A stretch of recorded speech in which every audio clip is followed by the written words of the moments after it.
Okie doke, an impromptu wee video for something I bought in Edinburgh this weekend. I was there for a wee break and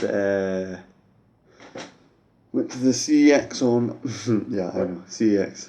Pretty boring, but I mean, yeah, stuff comes through there all the time. The one on Rose Street I went to, and in the past there hasn't been a lot in the way of retro stuff.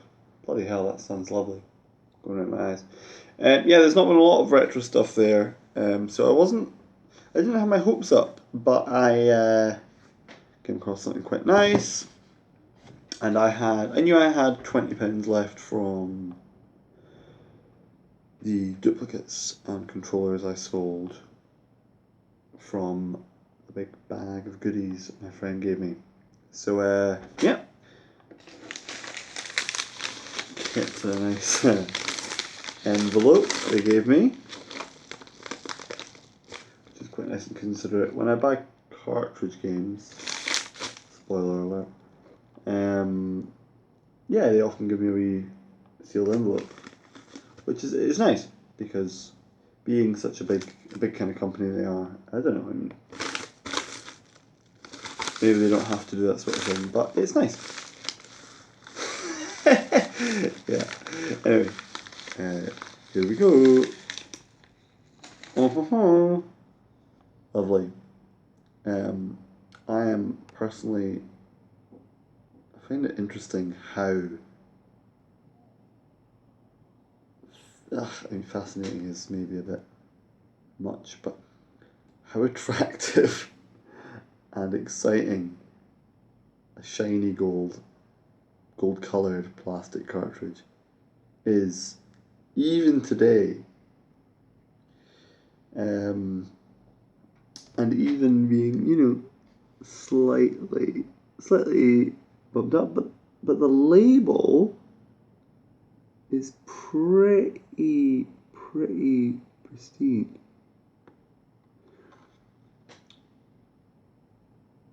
You can see a couple of scratches, and the back is more scratched up. But I'm not too worried about that, really. Original Legend of Zelda for the NES. I haven't shown the NES in these videos yet. I should do, because it was one of the more exciting purchases I made. But yeah, I was most compelled to make a video after the big bag of stuff, and the NES predated that. So I'll maybe do a video with the NES soon, so that this isn't jumping the gun quite so much. But yeah, the original Legend of Zelda. I mean, it's the only game I have for the NES, Super Mario Bros, has stayed in the machine pretty consistently, so I haven't handled it an awful lot. But purely on kind of an instinct almost, this feels pretty heavy, which is nice. It feels really substantial. It kind of often, when I look at NES games and even handle them, the question is why they are so large. Partly due to the design of the NES, perhaps at least in the European, in the PAL region, and possibly in the States as well. I think it was the same design.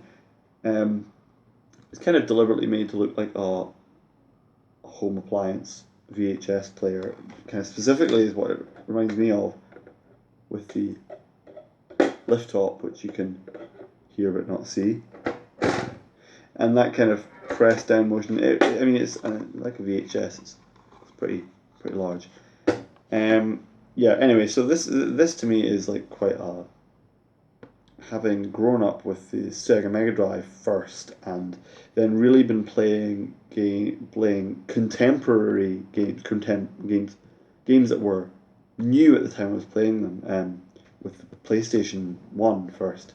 This to me is really foreign and kind of ancient seeming. It's really exciting. I really am discovering this for the first time as a game. Well, not as a game, but as a thing, as an artifact.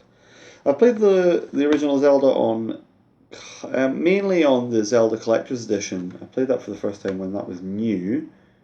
I have a, I do have a copy of that, but I bought it on eBay. I think it originally, well, I don't know, because I bought it on eBay and it didn't have a GameCube box.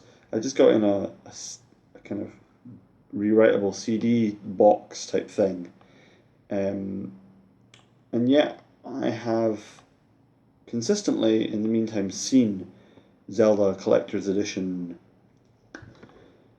in GameCube boxes with proper boxes and like proper back you know, spiel on the back and stuff. So I don't know, maybe because I believe it was in the UK originally bundled with.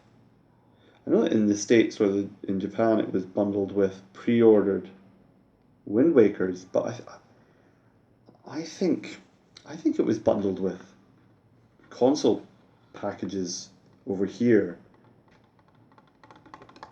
which would maybe slightly better explain the absence of a proper box. But I don't know. I don't really know the story behind that. Anyway, this is where I first played Legend of Zelda, but the GameCube D-pad is kind of notoriously bad would be putting it a bit strong, but considering that Nintendo invented the D-pad and patented it, it's pretty rubbish for using as an actual D-pad, and it, you know, curiously enough, its implementation in actual GameCube games is really as a set of secondary face buttons, you know, four more buttons for little extra things rather than use for actual moving around like it was intended to.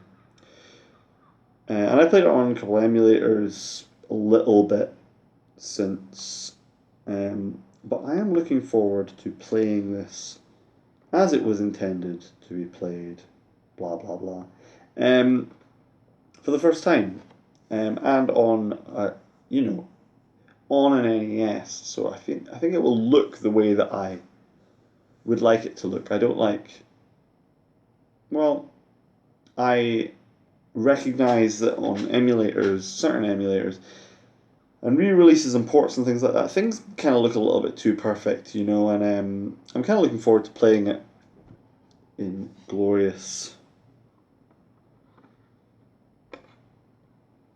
low definition.